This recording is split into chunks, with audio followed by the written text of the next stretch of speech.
गई थी। इस प्रदर्शन के दौरान मध्य प्रदेश में 7, उत्तर प्रदेश में 2, राजस्थान में 1 और बिहार में 1 शख्स की जान चली गई थी, जबकि कई लोग घायल हुए थे। इस दौरान देश के अलग अलग शहरों में मौजूद बाजारों की दुकानों में जमकर तोड़फोड़ की गई थी। कई वाहनों को आग के हवाले कर दिया गया था। ऐसे में इस बार भी ऐसे प्रदर्शन के कयास लगाए जा रहे हैं। बीते सप्ताह अदालत ने अपने फैसले में कहा कि यदि राज्य सरकारों को लगता है कि ST/SC वर्ग की कोई जाति ज्यादा पिछड़ी हुई है तो उसके लिए सब कोटा तय किया जा सकता है। 7 जजों की संवैधानिक बेंच ने 4-3 के बहुमत से कहा था कि ST/SC में क्रीमी लेयर की पहचान भी होनी चाहिए। इस वर्ग में क्रीमी लेयर के तहत आने वाले लोगों को आरक्षण का लाभ नहीं मिलना चाहिए। इसकी बजाय उसी समाज के गरीब लोगों को प्राथमिकता दी जानी चाहिए। बसपा प्रमुख मायावती ने अदालत के इस फैसले का विरोध किया। उन्होंने कहा, इस तरह आरक्षण को खत्म करने की साजिश हो रही है।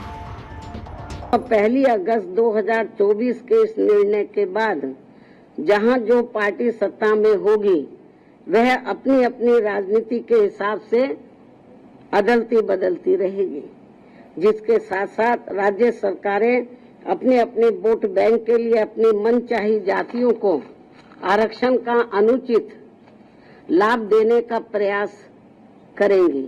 इस प्रकार से इस आदेश से ऐसी अनेकों समस्याएं उत्पन्न होंगी, जिसके कारण SC व ST को मिल रहा आरक्षण ही समाप्त हो जाएगा।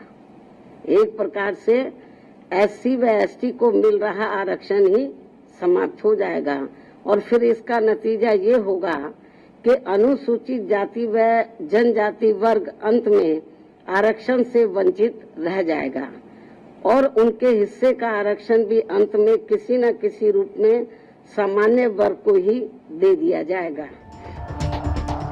वहीं नगीना से सांसद चंद्रशेखर आजाद ने भी इस फैसले का विरोध किया।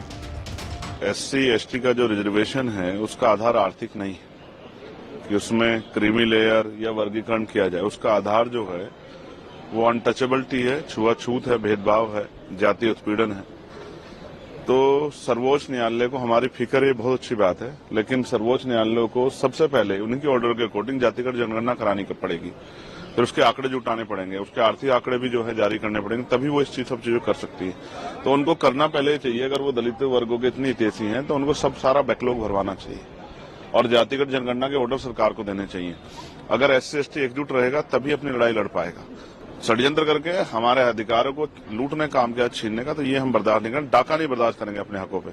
इसके लिए चाहे सरकार से जो अध्यादेश लाने की बात हो, चाहे सुप्रीम कोर्ट में जो है रिपिटिशन दाखिल करने की बात हो, या मैं आज सारे मेंबर ऑफ पार्लियामेंट जो शेड्यूल कास्ट शेड्यूल ट्राइब के हैं या जो सामाजिक न्याय को मानते हैं उन सबसे चर्चा करूंगा और बहुत जल्द जो है एक बड़ा जो है हम अपना इस संघर्ष का स्वरूप सरकार और सुप्रीम कोर्ट को दिखाएंगे। हम पीछे हटने वाले नहीं। हम अपने अधिकारों के लिए, स्पेशली मैं चंद्रशेखर आजाद, अपने लोगों के अधिकारों के लिए, बाबा साहब अम्बेडकर ने कहा था कि जब मेरे हित में और देश हित में टकराव होगा तो मैं देश की तरफ रहूंगा, लेकिन जब मेरे समाज के हित में और देश हित में टकराव होगा तो मैं समाज की तरफ रहूंगा। मैं फिर आज कहता हूं कि अगर कोई भी हमारे अधिकारों छीनने काम करेगा तो हम हर कीमत चुकाने के लिए तैयार हैं।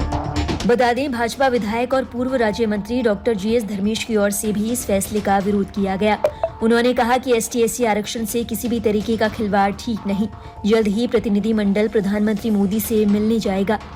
उन्होंने कहा कि 2 अप्रैल 2018 को ST/SC अत्याचार निवारण एक्ट के फैसले पर कैबिनेट में हुए संशोधन की तरह इस फैसले को भी कैबिनेट में बदलने की मांग उठाई जाएगी। इसी कड़ी में चिराग पासवान